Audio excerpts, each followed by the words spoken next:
This is a Sandy Boy Productions podcast.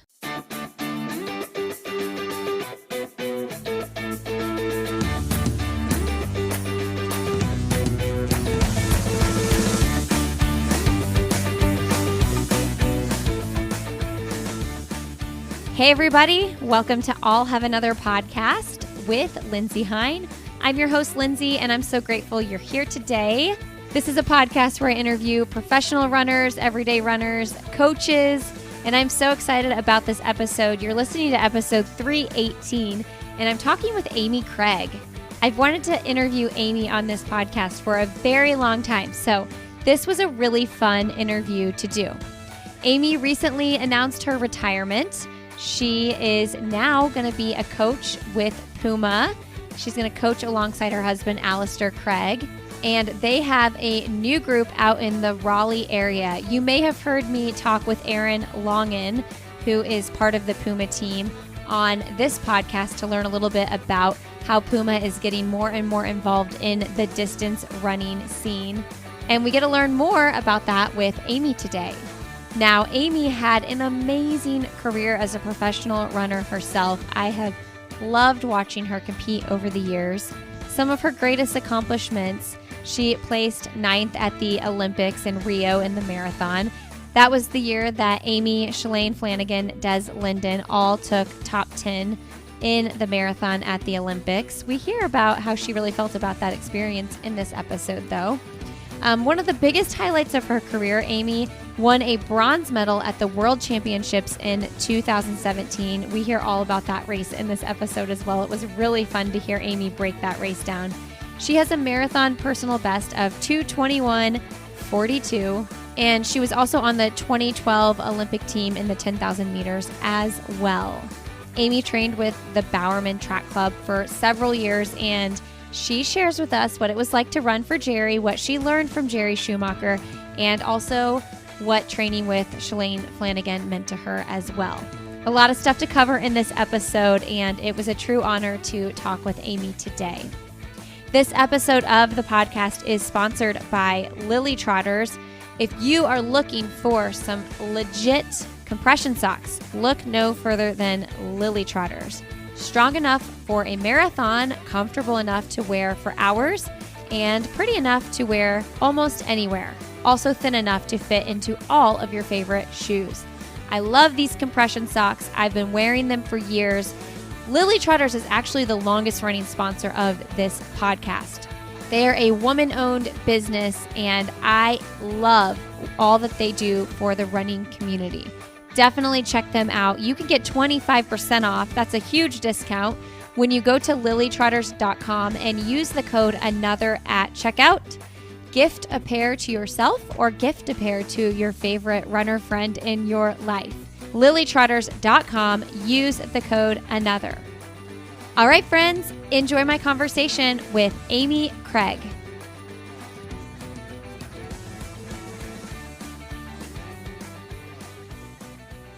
Okay, well, today on the podcast, we have Amy Cragg on the show. Welcome to I'll Have Another, Amy. Oh, thank you for having me. I am so excited, Amy. You probably don't know how bad I've wanted to have you on the show for so many years. Oh, yeah, well, glad I can be here. I'm so excited. Well, congratulations on your retirement. Oh, thanks. Yeah, I'm very excited for this next stage. It was a wonderful time running and everything, but just on to the next thing and looking forward to the future. Yeah. Are you feeling content with it and excited?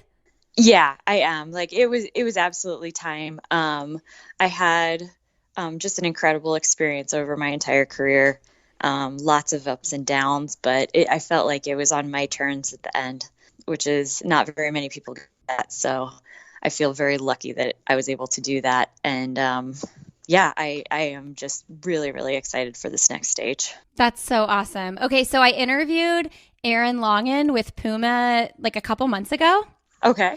And I was like, when I interviewed her, we kind of knew that your husband, Alistair, was, starting the group in Puma with Puma and stuff. And I was like, so can you give me any details on Amy? Is she going to be involved?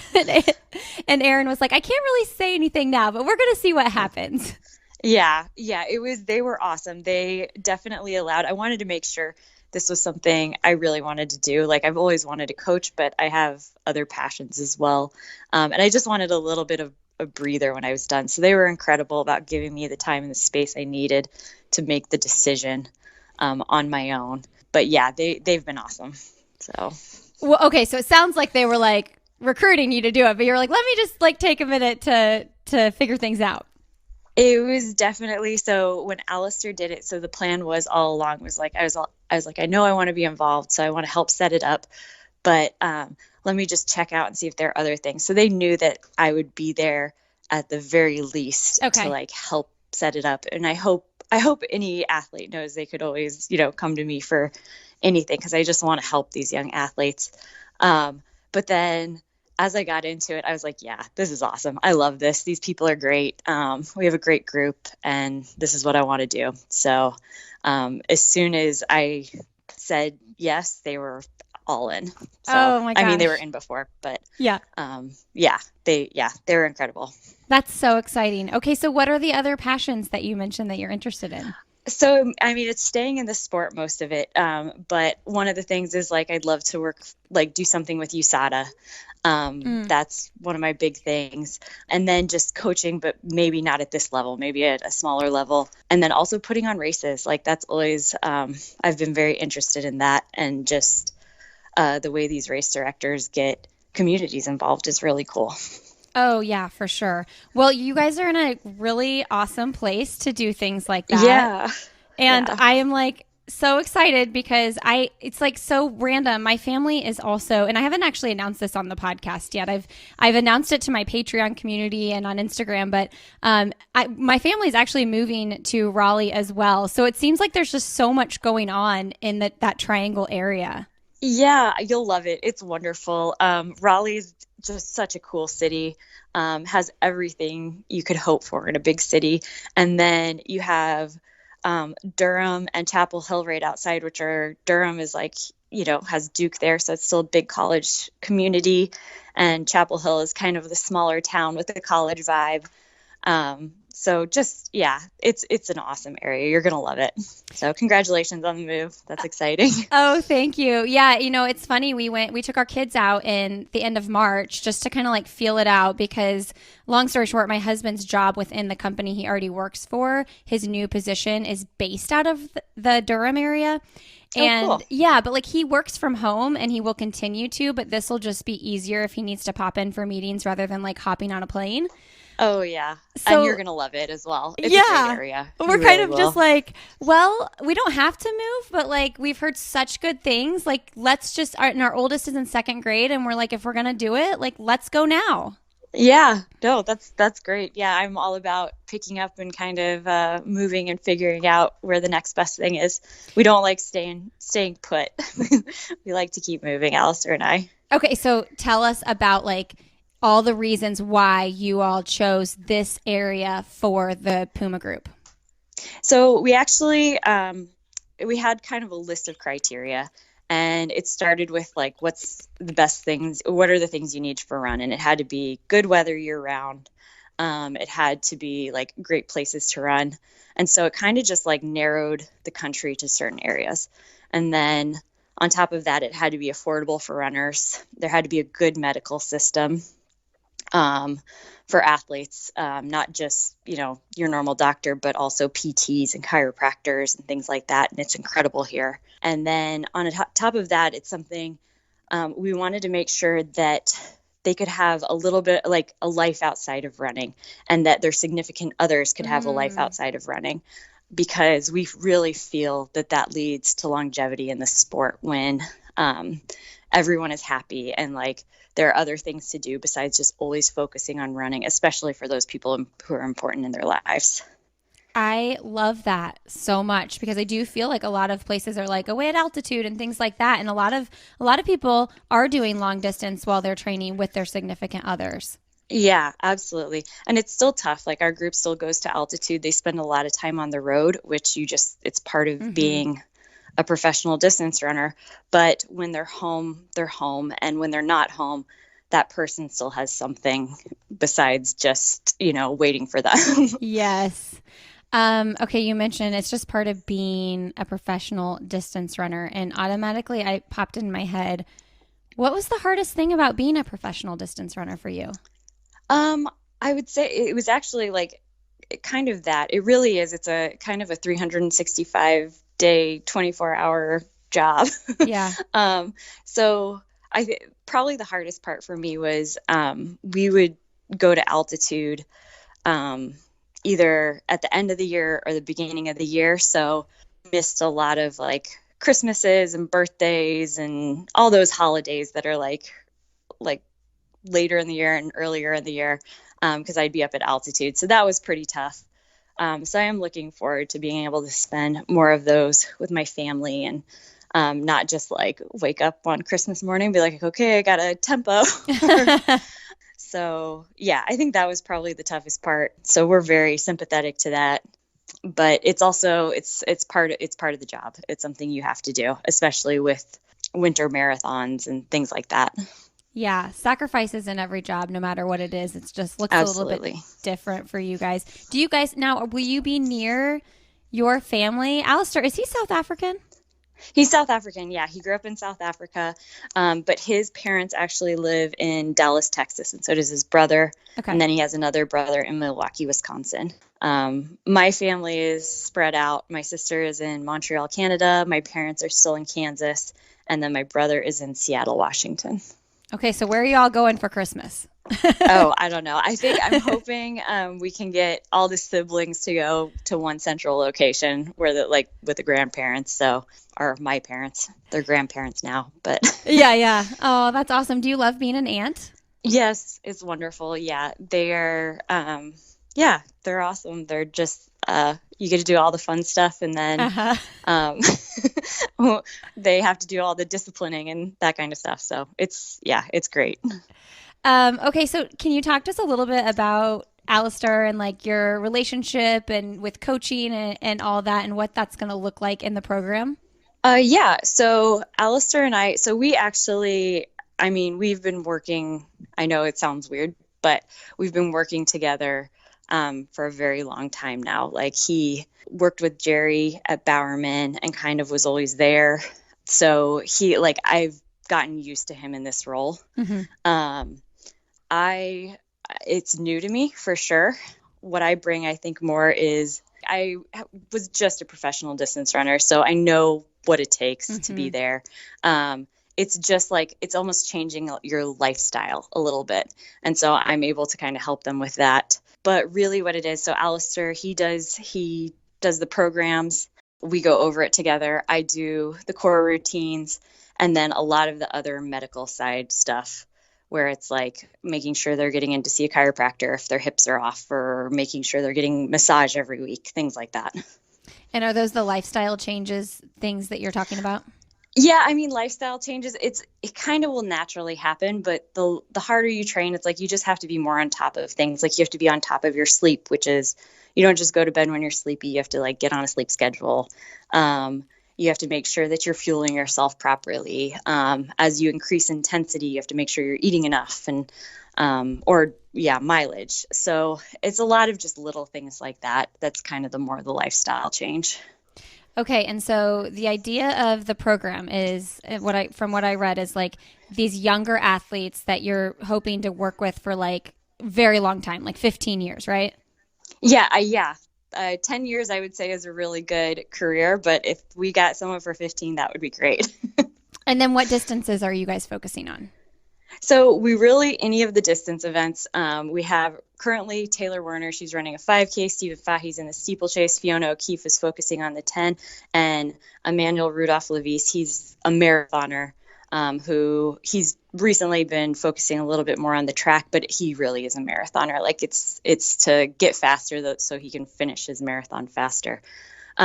So we're open to any of the events, but we are building around these people, I would say. And then as we get new people, we'll build around them.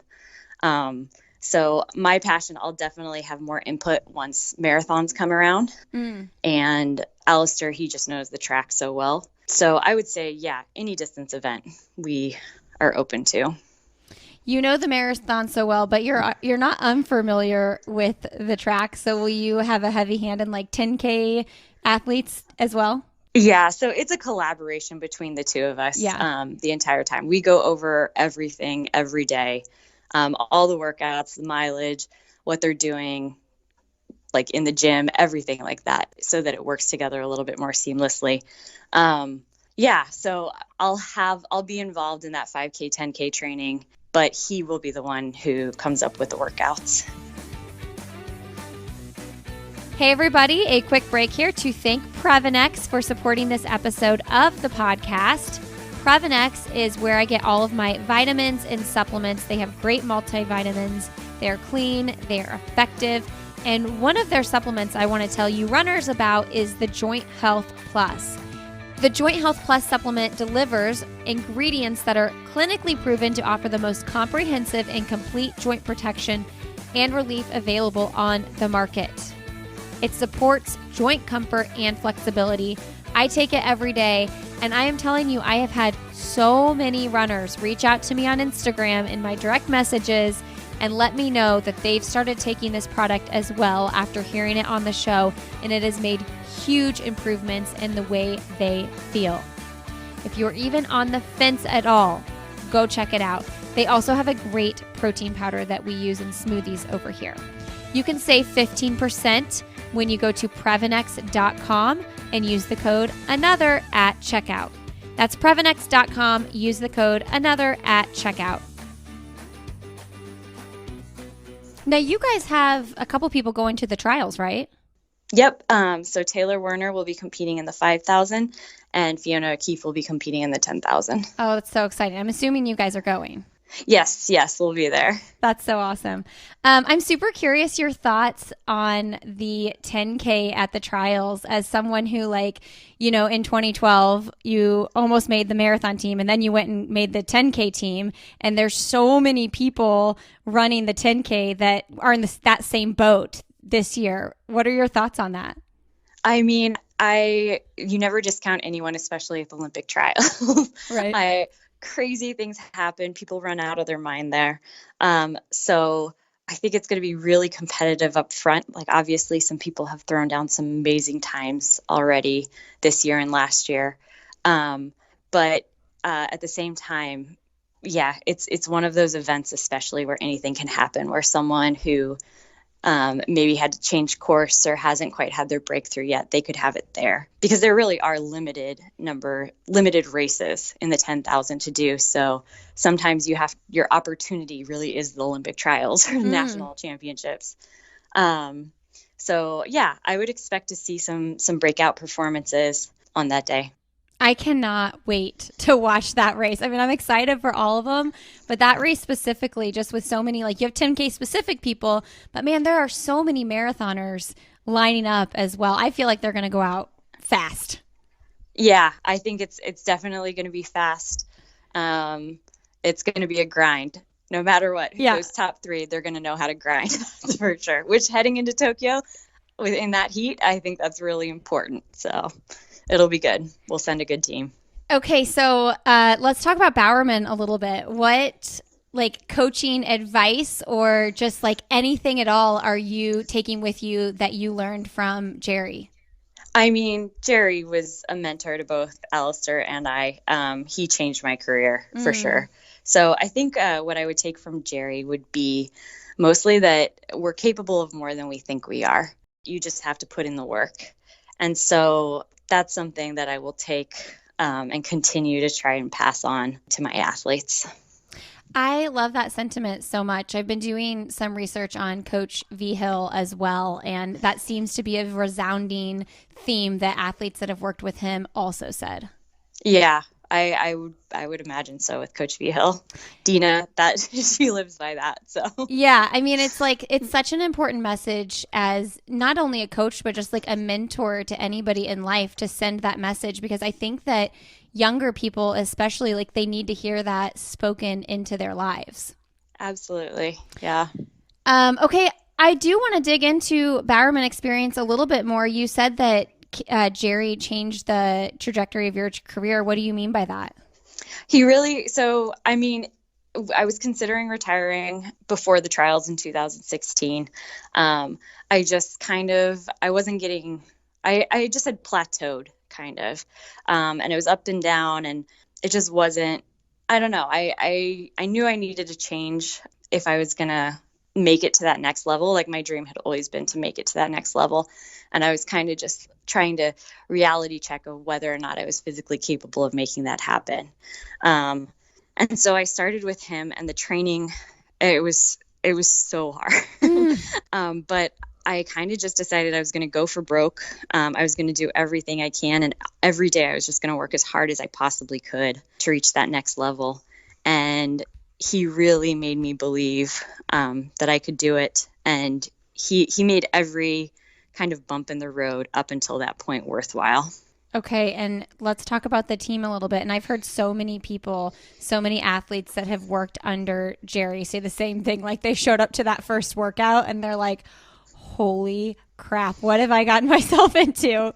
Yeah, you're like, how am I going to ever do this? And then you just keep showing up day after day, and eventually it doesn't easier, but it gets better. I'll say that. It's really inspiring to see. And as a host of this podcast over the years, talking to the athletes like that have joined in, you know, like a Carissa Schweitzer who's like joining in workouts with a Shelby Houlihan, and just like how hard and intimidating that was at the very beginning. But within 6 months or a year, she's like toe to toe with Shelby. It's so cool to see. Yeah, it's really awesome. I think that's what it is. It's, you kind of have to have that blind faith at the beginning, like, okay, this is leading where it's going to work out, because you will have ups and downs. Like, it's a huge, huge jump. And so you kind of have to just be like, okay, it's going to come around. One of these days it's going to come around. I'm going to, I will prepare, and someday my chance will come. And yeah, you just have to hold that faith, and eventually it does. Eventually everyone's legs always come around. I remember after I had been, so I wasn't part of the team yet, but I had trained a little bit with them at altitude, and I came off of that, and I had like 2 of my worst races ever. And Matt Tegenkamp, I saw him at the race, and he was like, don't worry, your legs will come around. Everyone's legs eventually always come around. And I kind of just held that. It's going to happen at some point. And he was right. So you just kind of have to know that those first 6 months are going to be very tough. They're going to test you. Another little message that someone can just speak into your life. Your legs are going to come around. It's going to happen.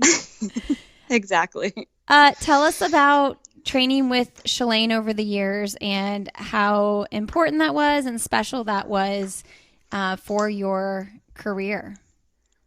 I mean, it was one of those things. I was at that point in my career where I didn't know if I was going to continue. I didn't know anything. So having her there on a daily basis, like she was the standard at the time. And so there was never any question of whether or not what I was doing was right. It was just like, this is how she reached the highest level, so I'm going to do the same thing. So that actually helped a lot with those first 6 months when you are so exhausted and all you're doing besides running is sleeping and eating. It helped me know, I was like, okay, well, I'm on the right path. So that was really incredible. And that first build up, especially, we ran every step together. And so you just become, I don't know, you become just as invested in their running as your own. And so it made the trials a really special experience. Oh my gosh, the 2016 trials. Okay, like obviously this was a long time ago now, but let's just talk about it for a second, because it was like one of the best moments in professional women's distance running I have ever seen. You and Shalane in that race when she's so sick and has that heat exhaustion, and you're just like, pulling her along with you, and then you have to go finish the race and like make sure you make the team. But talk about that experience a little bit. I'm sure you talked about it a million times right after the experience, but now looking back on it, how do you feel? I mean, it was a special experience. And you look back and you see Shalane and you're like, I mean, I knew she was going through something, like some sort of like more than just the mental barrier. Yeah. I knew something physically was happening to her at the time. So it was a little bit scary. But I was like, if she can just like keep this focus, she's Shalane Flanagan, like she's so tough, she'll make this team. And so really it was her just, I mean, not many people can have heat exhaustion, I think borderline heat stroke, and focus and like run those last 3 miles like that. So yeah, what she did was really incredible that day.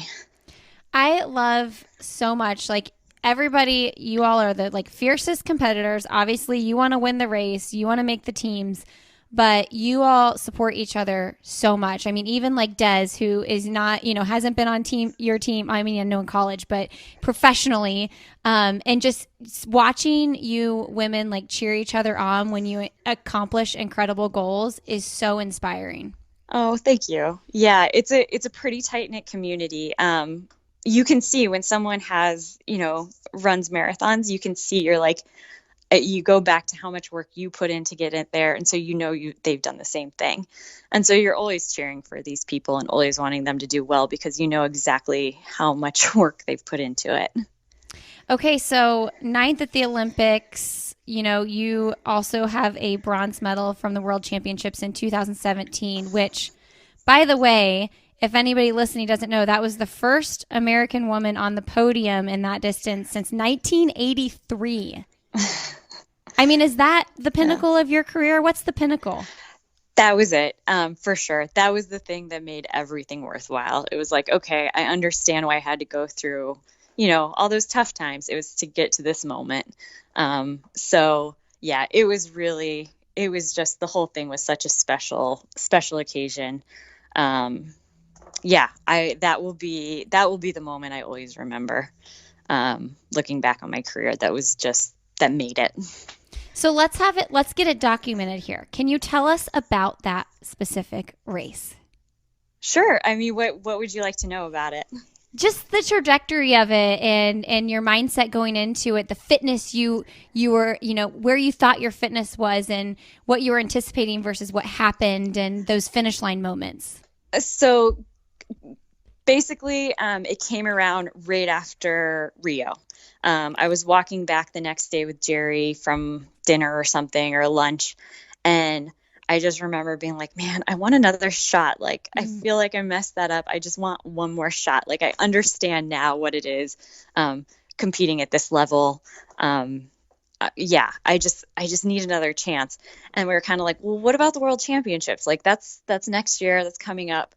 And that's where it was born. So I got really excited for that. And then training for the race, really, even like, I wouldn't say going into training, we were thinking like absolutely medal. We were kind of just thinking, let's improve upon last year's. Like, let's have a good experience. Because we thought, even in Rio, we thought that was a potential, was like getting on the podium, but we wanted to see where training goes. Like, it can change so much in a marathon. And then probably 6 weeks before, we started talking medals. But then the training before the race, it's like whatever could go wrong did go wrong before that race, which is just like, I remember it was like, I think it was 6 weeks beforehand, and I looked at Alistair and I was like, this is actually the smoothest buildup I've ever had. And then on that run, my back like spasmed and I ended up walking back.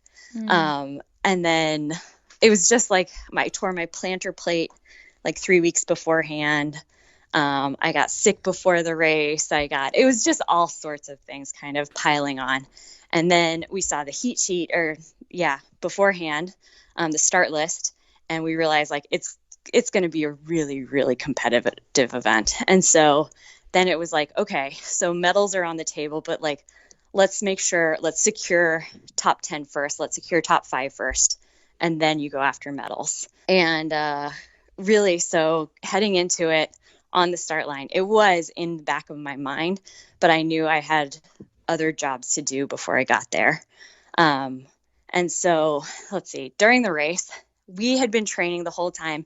It was to be able to run that last 10K fast. So everything was really geared towards that last 10K. And we changed training quite a bit to make sure that we were finishing everything really hard, just like, so we'd be prepared for that.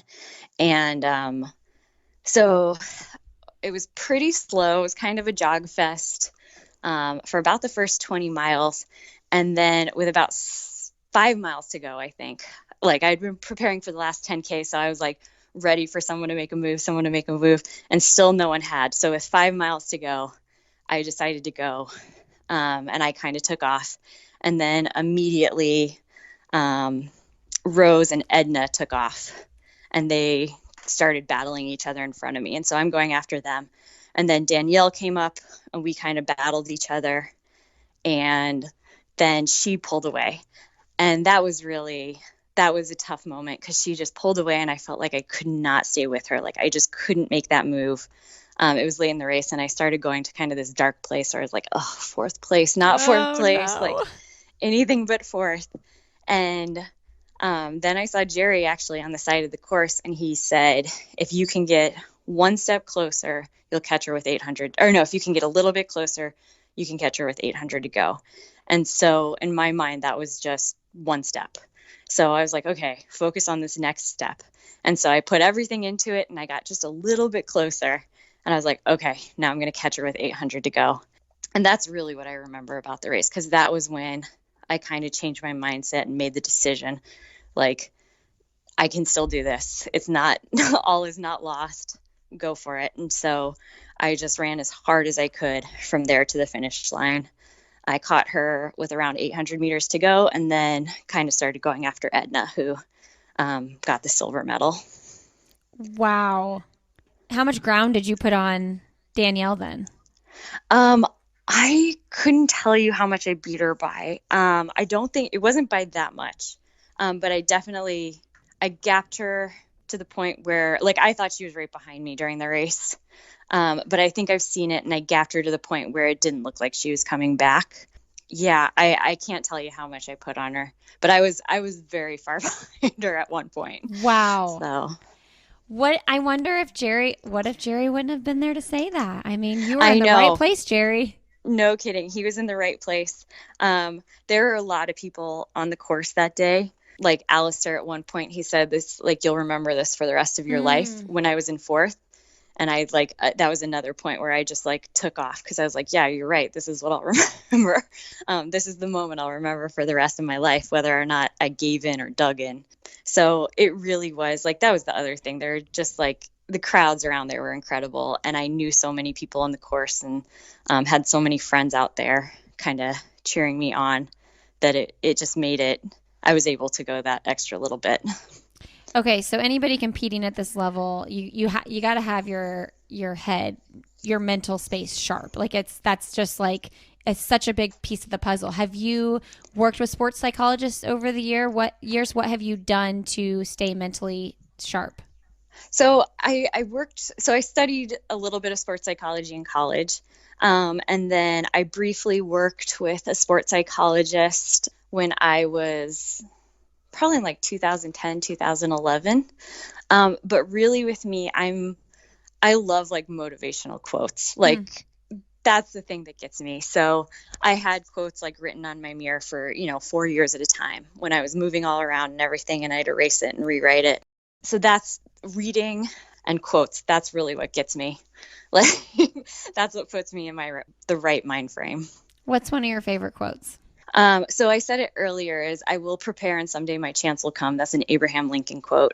And that's one, when I was with Jerry, every day I'd wake up and I had it written down, and I was like, okay, I will prepare. I will prepare. I will prepare. And someday my chance will come. And it did. So, but you have to be prepared when it does. So that's one. And then, I might not get this right, but the one that kept me going when things weren't good was, just as the tumultuous chaos of a thunderstorm brings a nourishing rain which allows life to flourish, so too in human affairs. I think it's times of success are preceded by times of disorder. Success comes to those who can weather the storm. And so a lot of times I was like, okay, just weather the storm. Every day, get through the workout, weather the storm. So that was another big one. That I love that one. And when you're talking about that storm, what time frame exactly are you talking about? That was probably starting about a year after college for 4 years, leading into 2012. I would say. Wow, that's a long time. Yeah. Like post-college, athlete or not, I speak of this often. It is such a like lost feeling time of life, I feel. Like I remember it really can be, yeah. yeah, like post college, you're just like, you feel like people are like, know what they're doing with their life, but they probably actually don't. And you're like, what am I going to do? So what was that 4 years like for you? Were you just trying to figure out like, is this pro thing going to happen or what? Yeah, that's what it was. I had a lot of doubt. And it was one of those things. So I think any kid coming out of college, they have to know like what we talked about earlier, you have to have this blind faith. Like it's such a big jump. It's going to be different from anything you've ever done before. You're going to be doing things that you had no idea anyone could do. And you just have to have faith that you're going to get through the exhaustion and the dark times and come out the other end. That's good. You also mentioned with the, going for after your chance at the world champs to get that bronze, like coming off Rio. I mean, you got 9th and it was a top 10 finish for all 3 American women, which is a massive deal. But it sounds like you definitely had bigger plans for yourself there. So what were your thoughts post-race? I was pretty disappointed, Yeah. In all honesty. Like we had trained so well going into it. We thought we had a shot at medals. And so not having any of us on the podium was pretty disappointing.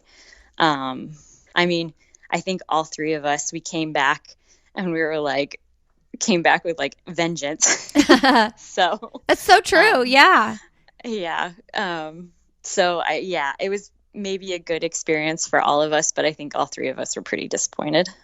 I mean, it's so true. You go get the bronze. Shalane wins New York. Des wins Boston. Yeah. I mean, that's pretty epic. It was a good group. Yeah, for sure. Okay. And then lastly, you're finishing off your career with that 2:21:42 marathon personal best, which is really impressive. Are you feeling good? Like that's it. That's my marathon PR.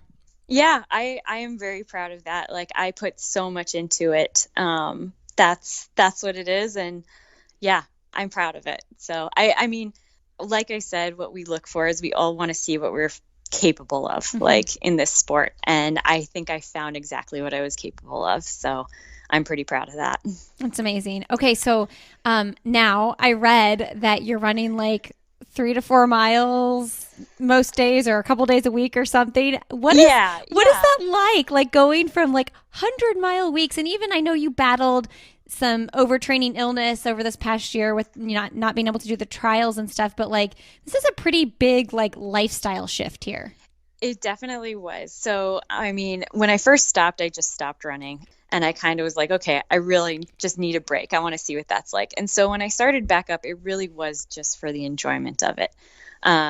So that was a really cool thing. I still have to switch. Like every once in a while I get out there and I have that mentality where I'm like, okay, I'm here to like for this purpose. I want to work hard. I'm out here for this amount of time. And I'm like, no, just enjoy it. Like if you want to stop and, look at something, that's fine. If you want to explore a different trail, that's totally cool. So it was a little bit of a shift in how I had to think, but yeah, I love it. It's definitely become just purely enjoyable, stress reliever, great part of my day now. Is it more than 3 to 4 miles a couple days a week now? What are you doing right now? So right now, yeah, 3 to 4 miles, probably like 5 days a week, I'd say. But I'm starting to get the itch to do more. So I don't know exactly where that'll be, but I'll start doing more than that. I saw recently in somebody's Instagram, I think I saw Shalane throwing down in a workout with her group. Do you think that you'll get to the point where you'll want to do that? Probably not. That's awesome. I mean, that's really cool for her. But I don't know. The way these women train now, it would take me a long time to get back there. Yeah. Hey friends, a quick break here to thank Picky Bars for supporting this episode of the podcast. Picky Bars are made with easy to digest natural ingredients. Gluten-free, dairy-free, soy-free, and 100% non-GMO. Picky Bars are nutritionally crafted for sustained, balanced energy.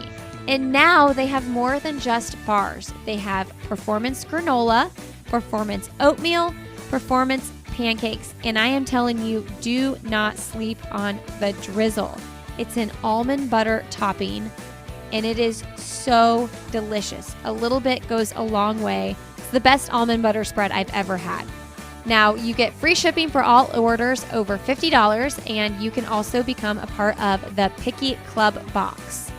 I love that my boys love their bars. It's an easy, healthy, quick snack that we can grab on the go, and we are a big fan of Picky Bars over here at the Hine household. Now, for all of the listeners here, Picky Bars is offering you 20% off. Go to pickybars.com/another, and for any order over $25, use the code ANOTHER and you'll get 20% off. That's pickybars.com/another. Use the code ANOTHER and you'll get 20% off orders of $25 or more. Go check out Picky Bars. All right, friends, enjoy the rest of my conversation with Amy.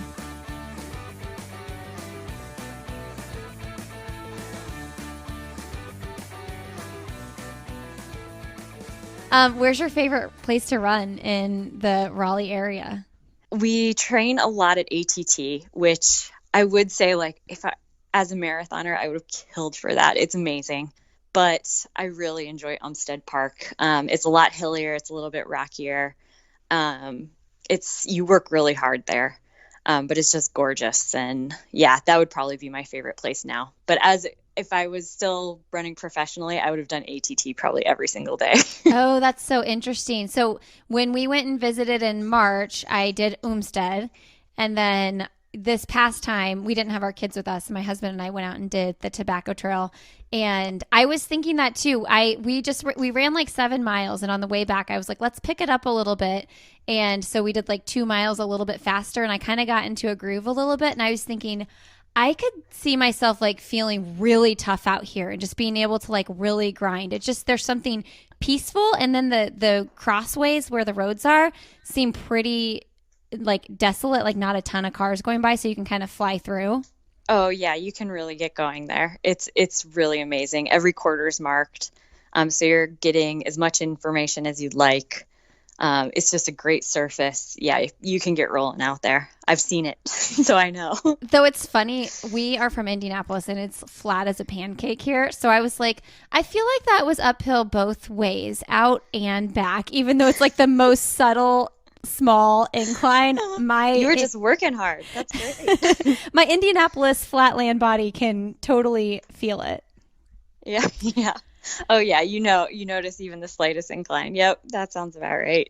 Being from the Midwest. For sure. Okay, so lastly, before we do into the podcast questions, what are you most excited about the relationship with Puma and the group in general?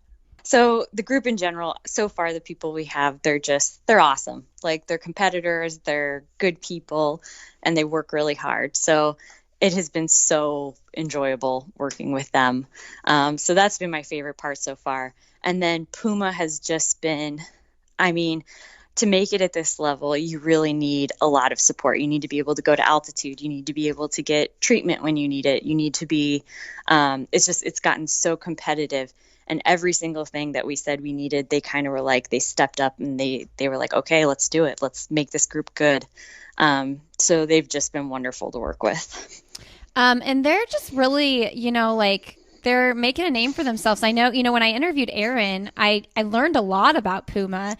Like I didn't realize that. I feel like she said they're the number 2 athletic brand in the world to maybe Adidas or something, or Adidas and Nike. Maybe it's number 3.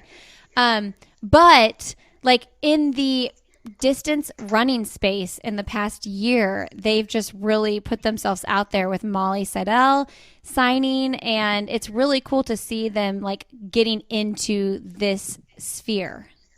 Yeah, they've actually, so their new shoes are really great. They've put a lot of money into development of this new technology in shoes. So across the board, they are just producing one shoe after another that's like perfect for all different runners. So I think we're going to start seeing them around a lot more.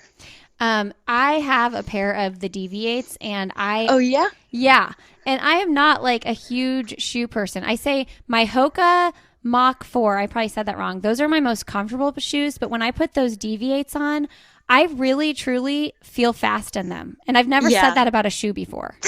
They're pretty great. Yeah, they're really, really nice. The whole line. It's, yeah, people should try it. It's pretty awesome. Yeah, I mean, I feel like springier, and I've never said that about a shoe. Now, like I've never tried any of these like faster speed shoes, but I put these on and I'm like, okay, let's go. Let's get a little tempo in. Oh, that's awesome. That's really cool. Yeah. Okay. Lastly, I did want to ask before the end of podcast, when I brought up Molly, I forgot I didn't mention this. Tell me what it was like watching the trials this year. Like before you announced retirement and you were originally going to do it and you just decided that the overtraining sickness and all that was just, it wasn't going to happen. Yeah. So the trials this year, watching it was definitely, it's one of those things. It's like crazy things happen at the trials.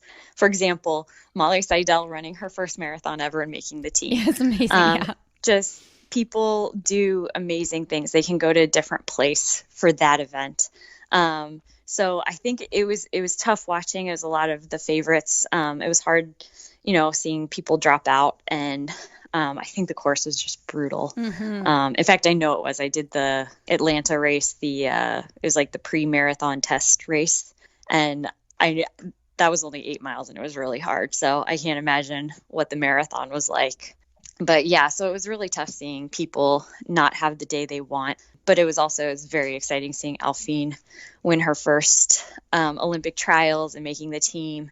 And then Sally coming back from pregnancy and representing the U.S. It's really nice. I've been racing her since we were in college. So that was fun to see. And then, of course, Molly Seidel just like blowing everyone away by crushing her first marathon and making her first Olympic team. So, so there's always a mixture of heartbreak and sadness and then triumph and excitement. Yeah, such a deep, deep field this past year. Yeah, absolutely. Like I would have said it was one of the toughest trials races we've had so far. Yeah, and Sally's story really, like I actually had her on the podcast a couple weeks before the trials, and I don't know how many people's radar she was really on. She did have a really tough comeback from her pregnancy. So it was so cool. I'm excited that you mentioned that because her story was just so cool to see her come through and grab that third place. Yeah, she was very impressive. It definitely wasn't an easy comeback for her.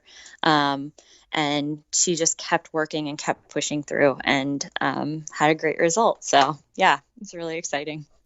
Okay, Amy. Well, like I said, I've wanted to interview you for so long. You're not like a big social media person. You haven't posted on social media in over a year, Amy. Yeah. Yeah. Not my thing. Not your thing. Was that weird though? Like going through your professional career as a runner when it's become such a popular like part of the business? Yeah, I mean, it's definitely a huge shift from where it started when I was starting out, I guess. But I think it's part of it now. So that's just kind of something that, people are going to do and have to do. And it's definitely an interesting change, I guess. Well, you don't have to do it now because you're retired. Exactly. That's awesome. Okay. What is something professionally or personally that you would like to do that you haven't done yet? So I guess I don't know, actually. I guess it would be, I would like to put on a race. I would like to put on a race where the community is involved, but also be able to bring in professional distance runners. Do you have a distance in your mind? I mean, I'd like to say marathon, but I don't think that would be where I would start. So I'd probably start with a 5K, and then like some kids races. Okay. Well, if it's in the Triangle area, I'll be there. All right. Awesome. Thanks. Got my first person. Yep. I'm signing up. Or I'll volunteer, whatever. What is the most recent book you've read? So I read A Man Called Ove recently, and that was a great one. It was just, I don't know, sweet and cute. And it's about kind of a grumpy old man who, becomes happy and makes a friend. And yeah, it's great. I've read that book. It's a good one. Yeah, it is. The other most recent book that Frederick Bachman, I think his name, he wrote Anxious People. Have you read that one? No, I haven't. Okay, I liked A Man Called Ove way better than Anxious People. Anxious People, I really liked the last 10% of the book, but the first 90% I was like, okay, come on, let's go. Yeah. So I don't know if I'd recommend that one, but he has Okay. a very interesting way of writing. Yeah, he really does. Okay, and then who is someone fun, motivating, or inspiring that you would like to have coffee, tea, or cocktail with? This is a really tough one. Everybody always asks, it's like, who would you want to go for a long run with? And I always pick like a comedian, because I'm like, it'll fly by then. But, I think, I don't know. That's a really tough one. Like, there are so many inspiring people out there, but really when it comes down to it, like, I don't know, I'd love to get together with my teammates, all of my teammates again, and just hang out with them and have a fun party, coffee party or cocktail party, I guess. Like teammates from Arizona, Bowerman, just like the Bring whole them all gambit. together. Yep. Oh, so fun. Okay, Amy, what is your last message you want to leave with our audience today? I guess really just, I don't know, get out there, get running, enjoy the process because it goes by fast. So enjoy every step. I love it. Thank you so much, Amy. All right. Thank you. All right, everybody. Thanks for being here today. I really appreciate it. Thanks, Amy, for coming on the show, and big congratulations to you. This is normally where I tell you where to find our listeners on the show, but as I mentioned in the episode, Amy hasn't posted on Instagram since July 2020, but you can find her. She's Hasty Hastings over there. You can find me on Instagram. I am Lindsay Hine 626. You can find me on Twitter at Lindsay Hine, and you can find me on Facebook. I'll have another podcast with Lindsay Hine. Also, this podcast is part of Sandy Boy Productions, which is my little old podcast network that I started last year. We have several other amazing shows in this network, including Why Is Everyone Yelling with Lindsay Hine, and that is a parenting podcast I host. I recently just had a really vulnerable conversation over there with my sister about alcohol. She is 8 months alcohol free, and we get into it on that podcast. We have the Illuminate podcast, stories of people doing great work in the world over there. The Up and Running podcast, which brings you all the news in elite and professional distance running. And our newest show, the Urban Pharmacy podcast, hosted by Stacey Heine, bringing you all sorts of holistic and low-tox living information. Check them all out. Go to sandyboyproductions.com, and we will see you next week. Thank you so much for being here. Have a great Friday, a wonderful rest of your weekend, and as always, we will see you next Friday.